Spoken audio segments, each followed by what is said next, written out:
북한 내부에서 믿기 힘든 일이 벌어졌습니다. 김정은의 최측근 보안 간부, 사이버 전쟁을 지휘하던 그림자 지휘자가 있었습니다. 그는 해외 해킹 작전을 총괄하며 북한 체제의 눈과 귀로 불리던 인물이었죠. 그러나 어느 날 숙청 명단 속에서 자신의 이름을 발견한 순간 모든 것이 무너졌습니다. 가족까지 체포하라는 명령이 떨어지자 그는 단 하나의 길을 선택합니다. 목숨을 건 탈출. 압록강의 강물 속으로 뛰어든 그의 운명은 어떻게 되었을까요? 뉴스에서도 공개되지 않은 오늘의 충격적인 사연, 지금부터 전해드립니다. 가족을 목숨 걸고 지켜야 했던 북한 최고 보안 간부 김정은의 비밀을 쥔 그가 택한 마지막 길은 바로 탈북이었다. 잠깐만요, 여러분. 지금부터 들려드릴 이 충격적인 이야기가 흥미로우시다면 구독 버튼을 꼭 눌러주세요. 그리고 알림 설정까지 해두시면 북한 내부의 더 생생한 실화들을 매일 업로드되는 영상으로 놓치지 않으실 수 있습니다. 댓글로는 여러분이 가장 충격적으로 느꼈던 부분이 어디인지 알려주세요. 모든 댓글 하나하나 읽어보고 답글 달아드리겠습니다. 새벽 4시 평양 대성산 깊숙한 곳에 자리한 비밀 건물에서 저는 또 다른 하루를 시작했습니다. 사이버 보안국 고위 간부로서 말이죠. 제 손에는 김정은이 직접 지시한 극비 문서가 들려 있었어요. 동무, 오늘까지 미국 국방부 시스템에 침투 완료해야 한다. 상급자의 차가운 목소리가 귓가에 맴돌았습니다. 저는 고개를 끄덕이며 컴퓨터 앞에 앉았죠. 하지만 그 순간 가슴 한구석이 무너져 내리는 듯한 기분이었어요. 15년 전만 해도 저는 진심으로 조국을 위해 일한다고 믿었습니다. 컴퓨터 천재라는 소리를 들으며 대학을 수석 졸업했을 때의 그 자부심이 아직도 생생해요. 김정일 시대부터 체제를 위해 헌신해왔던 거죠. 그런데 언제부턴가 제가 하는 일이 달라 보이기 시작했어요. 해외 은행 시스템을 해킹해서 수십억 달러를 훔치는 일, 타국 정부 기관의 기밀을 빼내는 작업들. 이것이 과연 조국을 지키는 일일까 하는 의문이 들었습니다. 특히 김정은이 집권한 후 달라진 분위기를 피부로 느꼈어요. 더 잔인해지고 더 무자비해진 거죠. 제가 지휘하는 사이버 공작팀은 전 세계를 상대로 해킹을 벌였고 그 결과물은 모두 김정은의 개인 계좌로 흘러들어갔어요. 어느 날 밤 집에 돌아와서 7살 딸아이가 그린 그림을 봤습니다. 아빠와 엄마 그리고 자신이 손을 잡고 웃고 있는 그림이었어요. 아이는 천진난만하게 말했죠. 아빠, 우리 가족이 제일 행복해 보이지 않아요? 그 순간 가슴이 먹먹해졌습니다.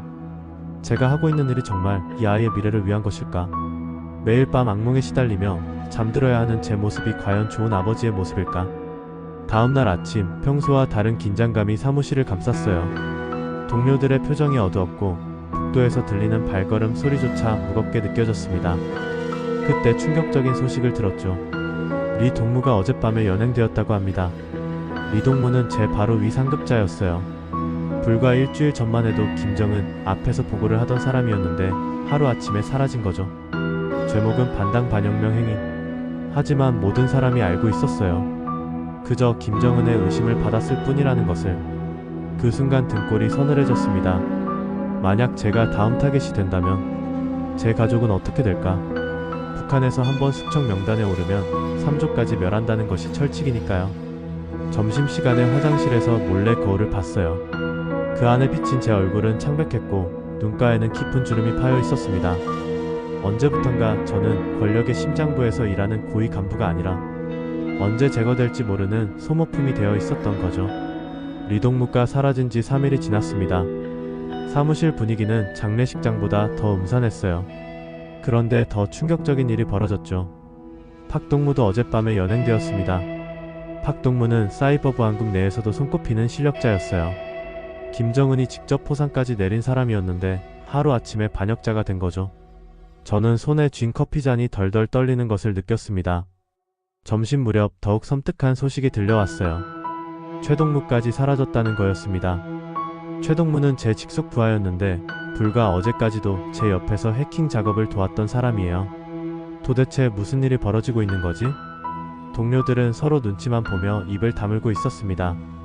누가 다음 타겟인지 모르는 상황에서 함부로 말했다가는 자신도 의심받을 수 있으니까요. 그날 저녁 집에 돌아가는 길에 평소와 다른 검문이 있었어요. 보위부 요원들이 제 신분증을 유난히 자세히 들여다봤죠. 그때 가슴이 철렁 내려앉았습니다. 혹시 저도 이미? 집에 도착해서 아내에게 조심스럽게 물어봤어요. 오늘 낮에 이상한 사람들이 다녀가지 않았나? 아내는 고개를 저었지만 표정이 어두웠습니다. 뭔가 불길한 예감이 들었어요. 아이들은 모르는 게 좋겠다 싶어서 평소처럼 놀아줬지만 마음은 천근만근이었죠. 다음날 출근길, 지하철에서 만난 동료가 귓속말로 충격적인 이야기를 들려줬습니다. 김동무 들었어? 이번 숙청이 사이버 보안국 전체를 대상으로 한다는 소문이 있어. 순간 다리에 힘이 빠졌어요. 김정은이 사이버 보안국 내부에 스파이가 있다고 의심하고 있다는 거였어요. 해외 해킹 작업 과정에서 정보가 새어나갔다고 판단한 것 같았습니다. 사무실에 도착하니 더욱 섬뜩한 광경이 펼쳐졌어요. 리동무의 책상이 텅 비어있는 것은 물론이고 박동무와 최동무의 자리까지 완전히 치워져 있었습니다. 마치 그들이 처음부터 존재하지 않았던 것처럼 말이에요. 오후에 긴급회의가 소집되었습니다. 새로 부임한 상급자가 차가운 목소리로 말했죠. 동무들, 최근 우리 부서에서 불순분자들이 발견되었다. 앞으로 더욱 철저한 감시가 이뤄질 것이다.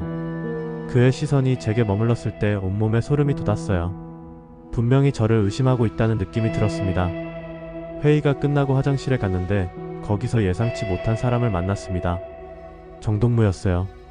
그는 평소 과묵한 편이었는데 그날은 달랐어요. 김동무 조심해.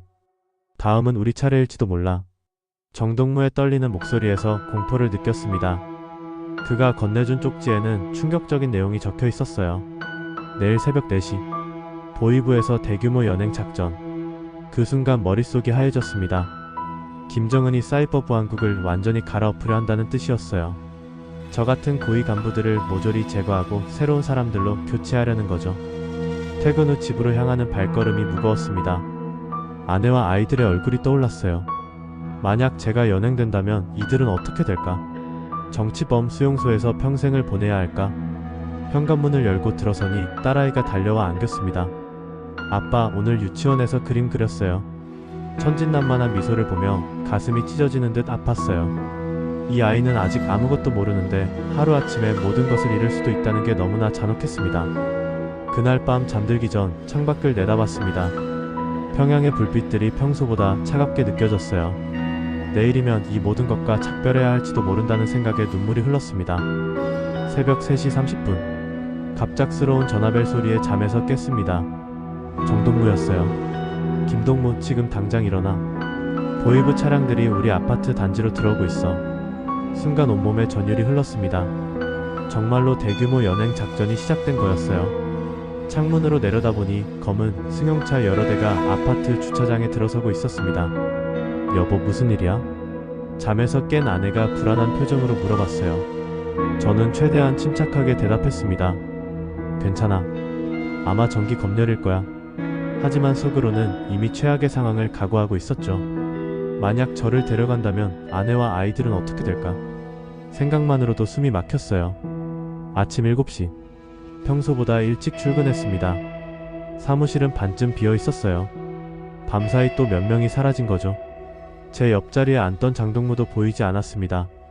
오전 10시쯤 충격적인 소식을 들었어요. 김동무 집에 보이부에서 나왔다고 하던데 심장이 쿵쾅거렸습니다. 드디어 제 차례가 온 건가? 손이 떨려서 키보드를 제대로 칠 수가 없었어요. 점심시간에 집에 전화를 걸어봤습니다. 아내의 목소리가 평소와 달랐어요. 여보, 오늘 낮에 이상한 사람들이 다녀갔어. 당신 일에 대해서 물어보더라고. 가슴이 철렁 내려앉았습니다. 이미 제 주변을 조사하기 시작한 거였어요. 아내는 계속 말했죠. 아이들 학교에도 연락이 갔다는 얘기가 있어. 무슨 일인지 말해줘. 더 이상 숨길 수 없었습니다. 저는 떨리는 목소리로 말했어요. 여보, 우리가 위험할 수도 있어. 자세한 건 집에 가서 얘기할게. 오후 내내 일이 손에 잡히지 않았습니다. 동료들의 시선도 예전과 달랐어요. 마치 저를 이미 죽은 사람 취급하는 것 같았습니다. 퇴근길에 또 다른 충격을 받았어요.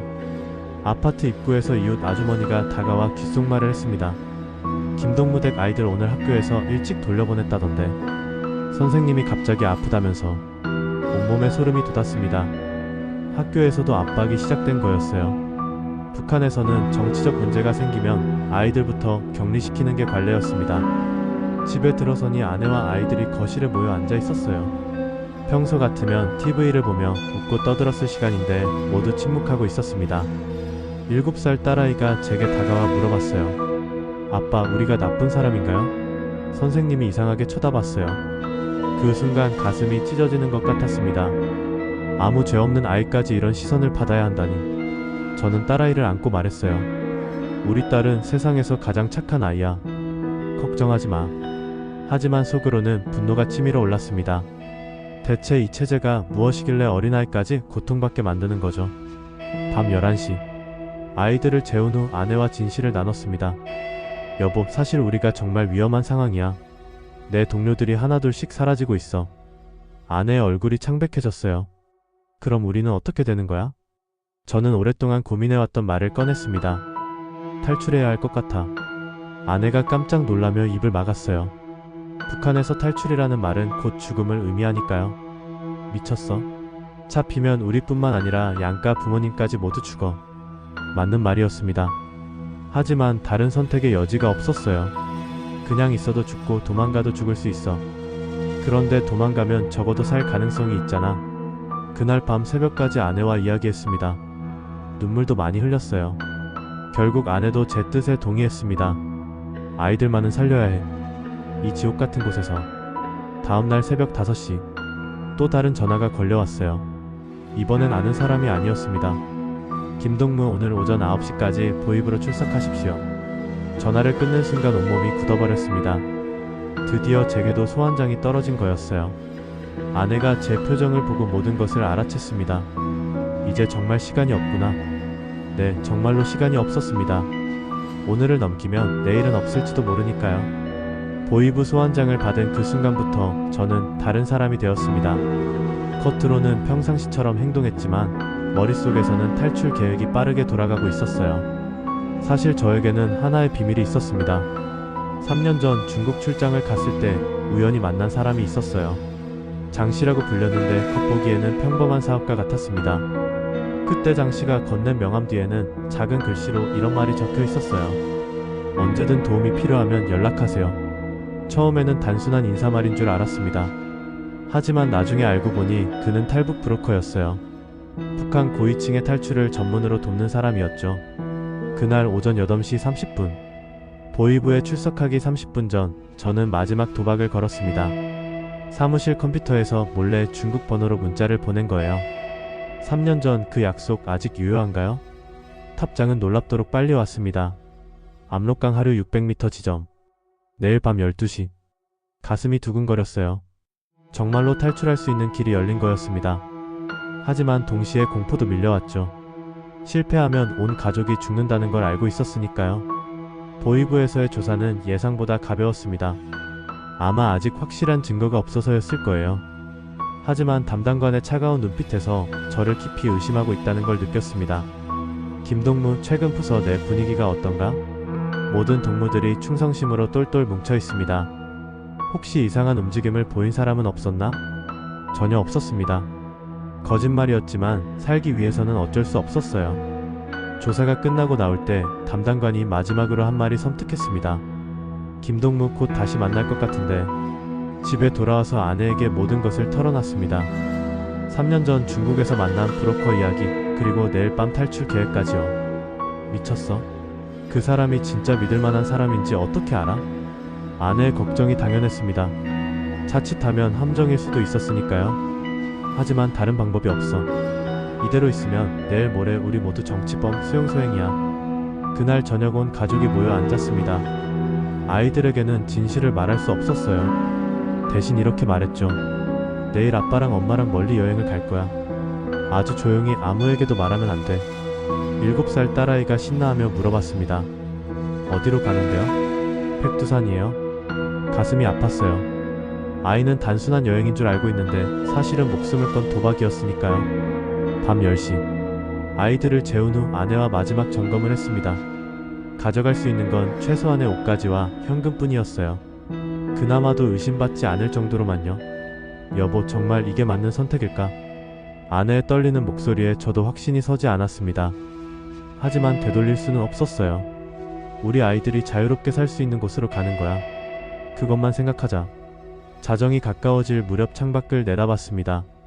평양의 불빛들이 마지막 작별 인사를 하는 것 같았어요. 태어나서 지금까지 살았던 이곳을 떠난다는 게 실감나지 않았습니다. 새벽 1시. 조용히 집을 나섰습니다. 아이들이 깨지 않도록 숨을 죽이며 현관문을 열었어요. 폭도에서 이웃집 문소리가 날까봐 걸음걸음이 조심스러웠습니다. 엘리베이터 대신 계단으로 내려갔습니다. 12층에서 1층까지 아내와 아이들의 손을 꼭 잡고 한 계단씩 내려갔어요. 그 어느 때보다 긴 시간이었습니다. 건물 밖으로 나서니 차가운 밤 공기가 얼굴을 스쳤습니다.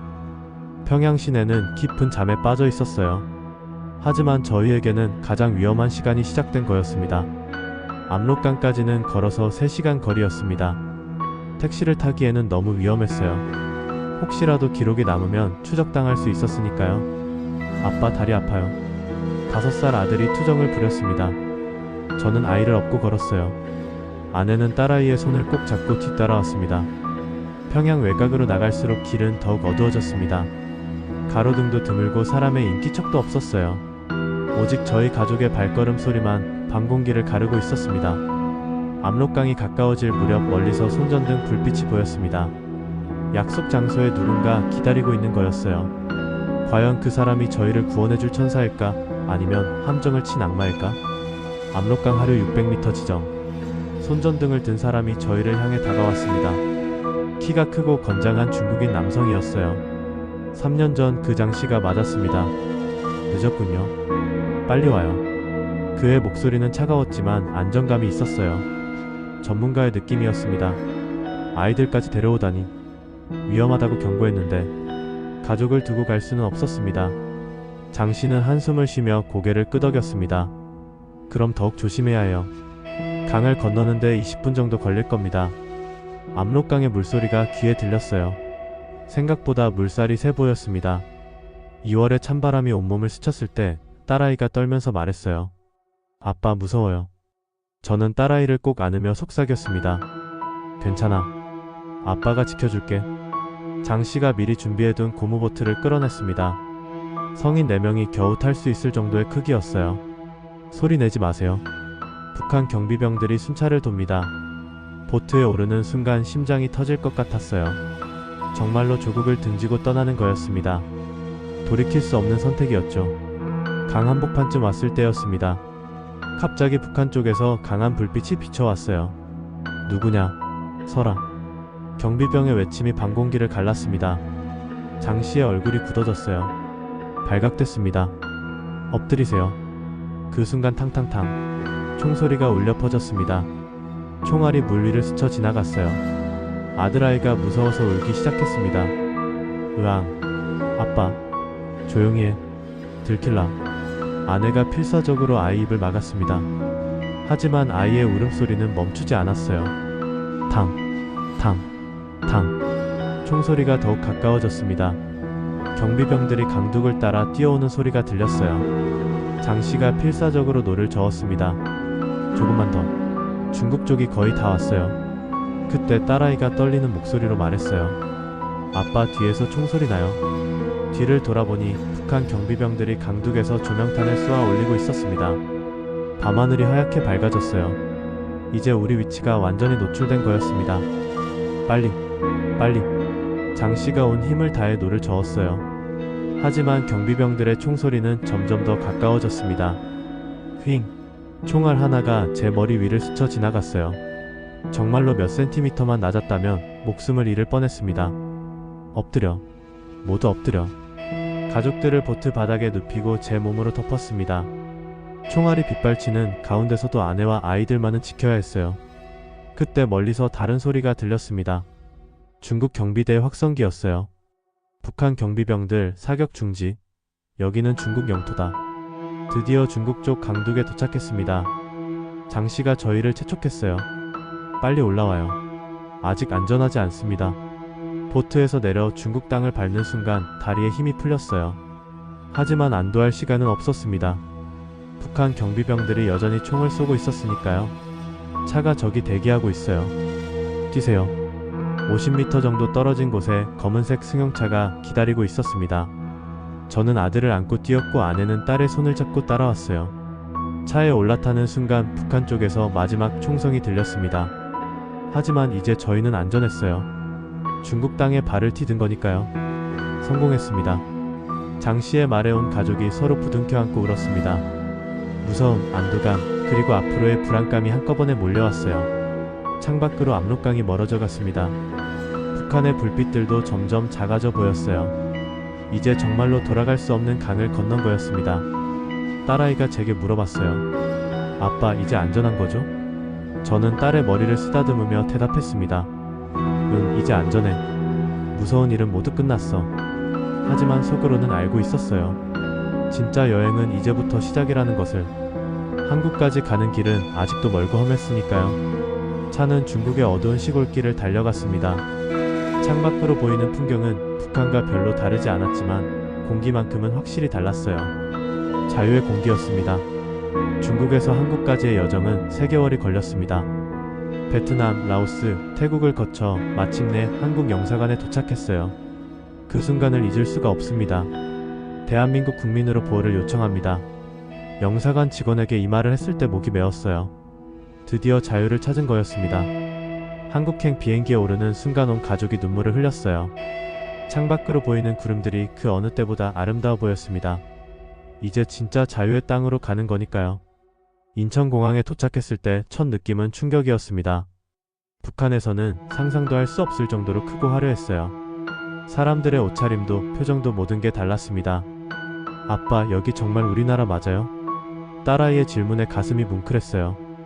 같은 민족이지만 70년 넘게 떨어져 살면서 이렇게 다른 세상이 되었구나 싶었습니다. 공항에서 국정원 직원들이 저희를 맞아줬어요. 정중하지만 단호한 태도였습니다. 김 선생님, 일단 보호시설로 이동하겠습니다. 앞으로 조사 과정이 있을 예정입니다. 조사라는 말에 순간 긴장이 되었어요. 북한에서 워낙 조사라는 말을 무서워하며 살았으니까요. 하지만 여기서의 조사는 달랐습니다.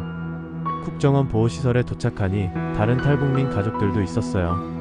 저와 비슷한 시기에 온 사람들이었죠. 처음에는 서로 경계했지만 점차 마음을 열게 되었습니다. 저도 평양에서 왔어요.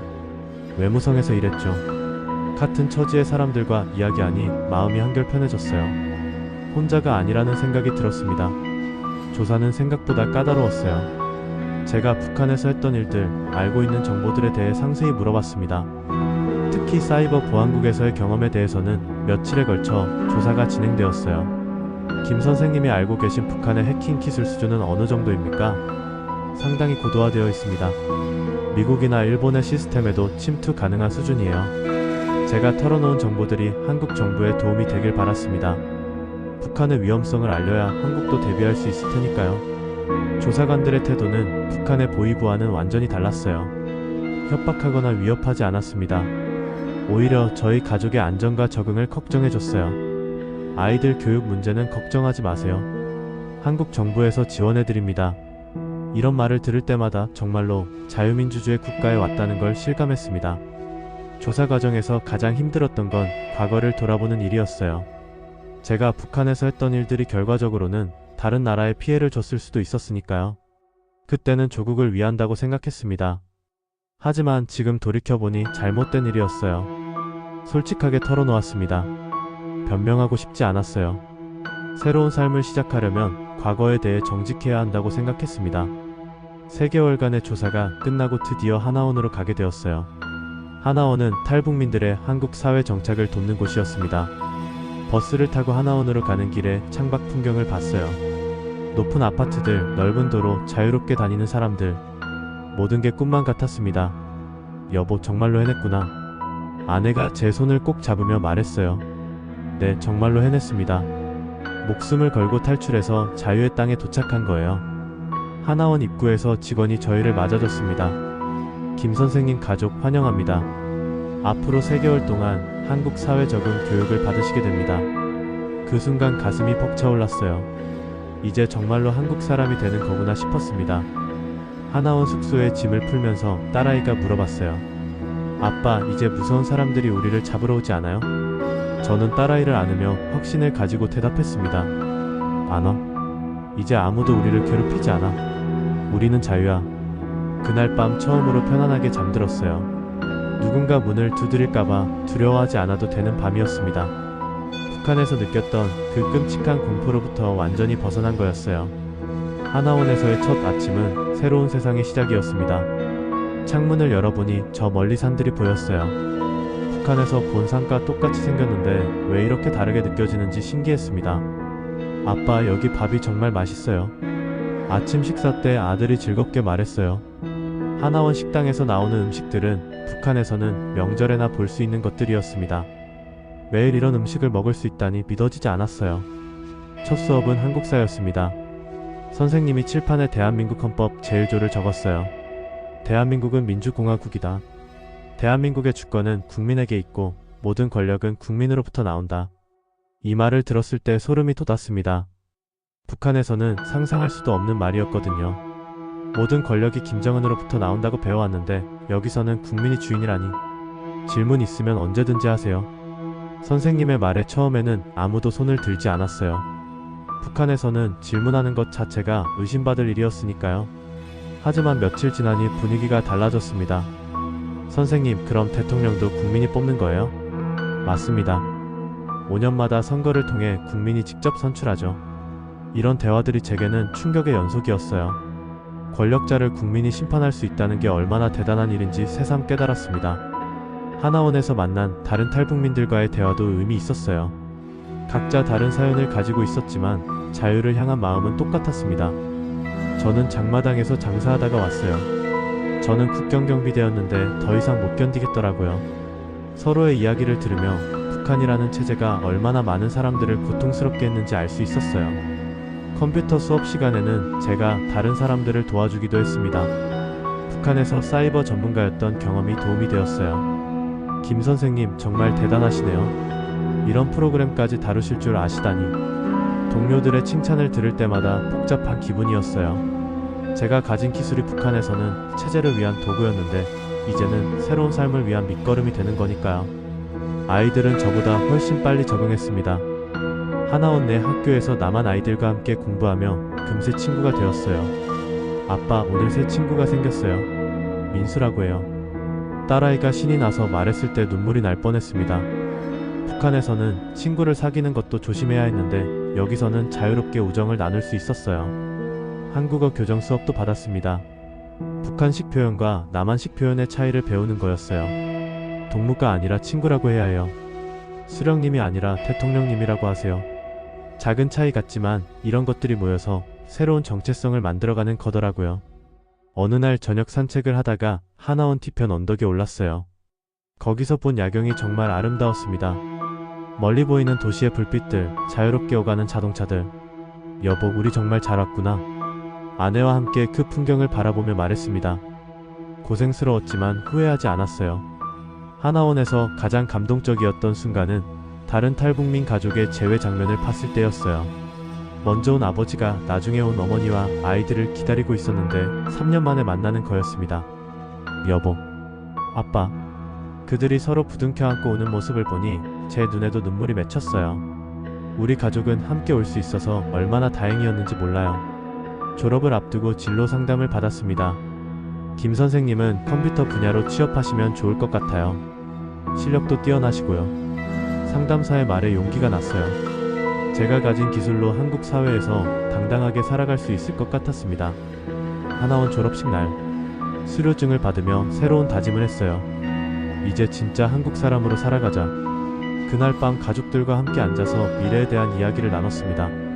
아빠는 새로운 직장을 구하고 엄마는 한국어를 더 열심히 공부하고 우리 아이들은 좋은 학교에서 마음껏 꿈을 키우자. 3개월 동안의 하나원 생활이 끝나갈 무렵 정말로 많은 것이 변했어요. 한국어도 자연스러워졌고 한국 문화도 이해하게 되었습니다. 무엇보다 자신감이 생겼어요. 이제 두려움이 아닌 희망을 바라본다. 하나원을 떠나는 날 아침 거울 속 제 얼굴을 봤어요. 북한에서 봤던 그 창백하고 지친 얼굴이 아니었습니다. 희망으로 가득 찬 새로운 사람의 얼굴이었어요. 하나원을 졸업하고 정부에서 지원해준 아파트에 이사했습니다. 경기도 안산의 작은 투룸이었어요. 북한에서 살던 집보다 작았지만 이곳은 진짜 저희만의 공간이었습니다. 우와, 진짜 우리 집이에요? 아이들이 신기해하며 집 안을 뛰어다녔어요. 특히 따뜻한 물이 나오는 수도꼭지에 감탄을 금치 못했습니다. 첫 번째 도전은 취업이었어요. 이력서를 쓰는 것부터가 막막했습니다. 북한에서의 경력을 어떻게 설명해야 할지 고민이 컸거든요. 사이버 보안 분야 15년 경력. 이렇게 쓰면 될까 싶었지만 면접에서는 더 자세한 설명이 필요했어요. 첫 면접에서 면접관이 물어봤습니다. 북한에서 구체적으로 어떤 일을 하셨나요? 순간 말문이 막혔어요. 해킹 공작을 했다고 솔직하게 말하기는 어려웠거든요. 컴퓨터 보안 업무를 담당했습니다. 시스템 점검과 취약점 분석 등을 했어요. 완전한 거짓말은 아니었지만 전부를 말한 것도 아니었죠. 결과는 불합격이었습니다. 그 후로도 몇 차례 면접을 봤지만 결과는 마찬가지였어요. 탈북민이라는 신분이 부담스러워하는 회사들이 많았습니다. 한 달이 지나도 취업이 안 되자 자신감이 떨어졌어요. 북한에서는 최고 수준의 전문가였는데 한국에서는 아무도 인정해주지 않는 것 같았습니다. 여보, 괜찮아. 금방 좋은 곳 나올 거야.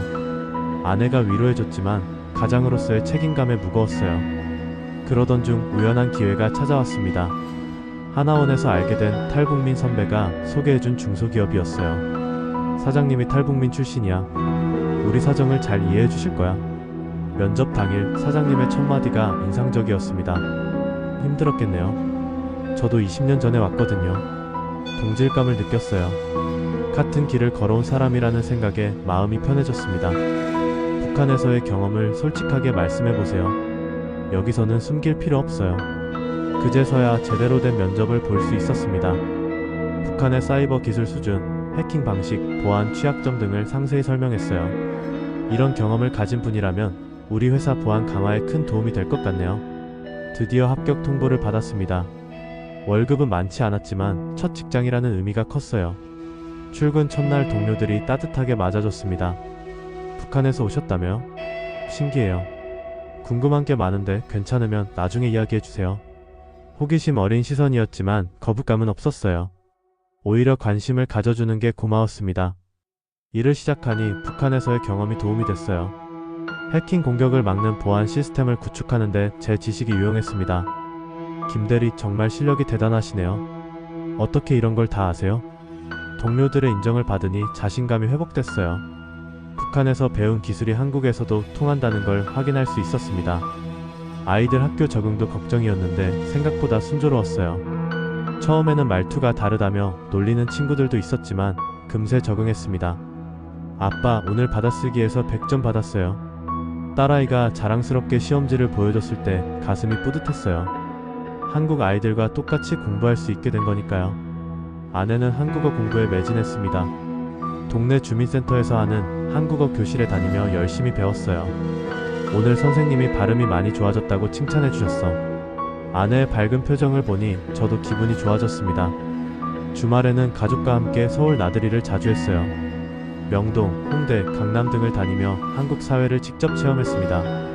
와, 사람이 정말 많네요. 아이들이 신기해하는 모습을 보니 웃음이 나왔어요. 북한에서는 상상할 수 없는 풍경들이었으니까요. 한국 생활 1년이 지나니 많은 게 달라졌습니다. 회사에서 인정받는 직원이 되었고 아이들은 또래 친구들과 어울려 놀았어요. 아내도 동네 아줌마들과 친해져서 소소한 일상을 나누게 되었습니다. 어느 날 저녁 가족과 함께 치킨을 시켜 먹으며 이야기했어요. 1년 전 이맘때 우리가 압록강을 건너고 있었지? 맞아요. 그때 정말 무서웠는데 지금은 이렇게 편안하게 치킨을 먹고 있네요. 아내의 말에 모든 가족이 웃었습니다. 힘들었던 시간들이 이제는 추억이 된 거예요. 그날 밤 잠들기 전 창밖을 내다봤습니다. 네온사인들이 반짝이는 방거리, 자유롭게 다니는 사람들. 이 모든 게 제가 살고 있는 현실이라는 게 아직도 신기했어요. 정말로 자유를 만끽하며 살고 있구나. 북한에서의 공포와 불안은 이제 완전히 과거가 되었습니다. 대신 희망과 꿈으로 가득한 새로운 삶이 시작된 거였어요. 한국에 온 지 3년이 지났습니다. 이제 저는 더 이상 탈북민이 아닌 그냥 평범한 한국 아버지가 되어 있었어요. 회사에서도 팀장으로 승진했고 아이들은 완전히 한국 아이가 되어 있었습니다. 어느 일요일 아침 딸아이가 작문 숙제를 하고 있었어요. 아빠, 내 꿈에 대해 써야 하는데 뭐라고 쓸까요? 내 마음에서 나오는 대로 써봐. 딸아이는 한참 생각하더니 이렇게 썼습니다. 나는 커서 북한 아이들을 도와주는 사람이 되고 싶습니다. 아빠처럼 용감하게 자유를 찾아온 사람들을 돕고 싶어요.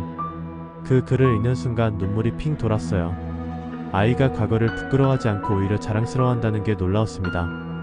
우리 딸이 정말 훌륭한 꿈을 가졌구나. 그날 저녁 아내와 이야기를 나눴어요. 여보, 우리가 아이들에게 남겨줄 수 있는 가장 큰 선물이 뭘까? 자유 아닐까? 우리가 목숨 걸고 가져온 그 자유 말이야. 맞는 말이었습니다. 저희가 아이들에게 물려줄 수 있는 최고의 유산은 자유였어요. 회사에서도 새로운 프로젝트를 맡게 되었습니다. 북한의 사이버 공격을 막는 보안 시스템을 개발하는 일이었어요. 과거의 경험이 조국을 지키는 일에 쓰이게 된 거죠. 김 팀장님만큼 북한 해커들의 수법을 잘 아는 사람이 없으니까요. 동료의 말에 뿌듯함을 느꼈습니다. 북한에서 배운 기술이 이제는 대한민국을 지키는 데 쓰이고 있다는 게 감격스러웠어요. 프로젝트를 진행하면서 국정원과도 협력하게 되었습니다. 3년 전 조사받던 그곳에서 이제는 조언을 구하러 오는 거였어요. 선생님의 도움으로 북한의 새로운 해킹 기법을 미리 차단할 수 있었습니다. 담당관의 감사 인사를 받으며 정말로 이 나라의 일원이 되었다는 걸 실감했습니다. 주말에는 탈북민 후배들을 도와주는 일을 시작했어요. 하나원에서 갓 나온 사람들에게 취업 상담을 해주는 거였습니다. 선배님, 면접에서 북한 경력을 어떻게 설명해야 할까요? 솔직하되 긍정적으로 포장하는 게 중요해요. 우리의 경험도 분명 가치가 있거든요. 제 경험을 바탕으로 후배들에게 조언해주니 보람을 느꼈습니다. 아들이 중학교에 입학하면서 진로에 대해 고민하기 시작했어요. 아빠, 나는 뭐가 되면 좋을까요? 내가 하고 싶은 일을 하면 돼. 이 나라에서는 꿈꿀 자유가 있으니까. 북한에서는 상상할 수도 없었던 대화였어요. 아이들이 자신의 미래를 스스로 선택할 수 있다는 게 얼마나 소중한 일인지 새삼 깨달았습니다. 어느 날 회사에서 북한 관련 세미나에서 강연을 해달라는 요청을 받았어요. 처음에는 망설였지만 더 많은 사람들이 북한의 실상을 알아야 한다고 생각했습니다. 북한은 여러분이 생각하는 것보다 훨씬 위험한 나라입니다. 하지만 그곳에도 자유를 꿈꾸는 사람들이 있다는 걸 잊지 마세요. 강연이 끝나고 한 청중이 다가와서 말했어요. 선생님 이야기를 들으니 통일의 필요성을 더 절실히 느끼게 됩니다. 그 말이 가슴에 와닿았어요. 제 경험이 통일에 대한 관심을 높이는 데 도움이 된다면 더할 나위 없겠다는 생각이 들었습니다. 한국 생활 5년차가 되던 해 저희 가족은 큰 결정을 했습니다. 귀화 신청을 하기로 한 거예요. 이제 진짜 한국 사람이 되는 거네요. 딸아이가 신기해하며 말했을 때 가슴이 벅찼습니다. 귀화 심사를 받으면서 지난 5년을 돌아봤어요. 목숨을 걸고 탈출했던 그날부터 지금까지 정말 많은 일들이 있었습니다. 대한민국 국민이 되신 것을 축하드립니다. 공무원의 축하 인사를 받으며 한국인으로서의 새로운 시작을 다짐했어요. 그날 밤은 가족이 모여 앉아 이야기했습니다. 아이들아, 아빠가 너희에게 약속할게. 너희는 절대 두려움 속에서 살지 않을 거야. 자유롭게 당당하게 살 거야. 네, 아빠. 아이들의 밝은 대답을 들으며 확신했습니다. 제가 목숨을 걸고 선택한 길이 옳았다는 것을. 지금도 가끔 북한에 남겨진 사람들을 생각합니다. 아직도 그 체제 아래서 고통받고 있을 동료들, 자유를 꿈꾸지만 기회를 얻지 못한 사람들. 하지만 저는 포기하지 않을 겁니다. 제 경험을 통해 더 많은 사람들이 북한의 실상을 알게 하고 언젠가는 통일이 되어 모든 사람이 자유를 누릴 수 있도록 노력할 거예요. 내 아이들은 두려움이 없는 세상에서 자란다. 이것이 제가 미래에 대해 할 수 있는 가장 확실한 약속입니다. 북한에서 느꼈던 그 끔찍한 공포를 다시는 아무도 겪지 않았으면 좋겠어요. 창밖으로 보이는 한국의 밤하늘에는 별들이 반짝이고 있습니다. 그 별들처럼 우리 가족의 미래도 밝게 빛나고 있어요. 자유와 희망으로 가득한 그 미래를 향해 오늘도 한 걸음씩 나아가고 있습니다.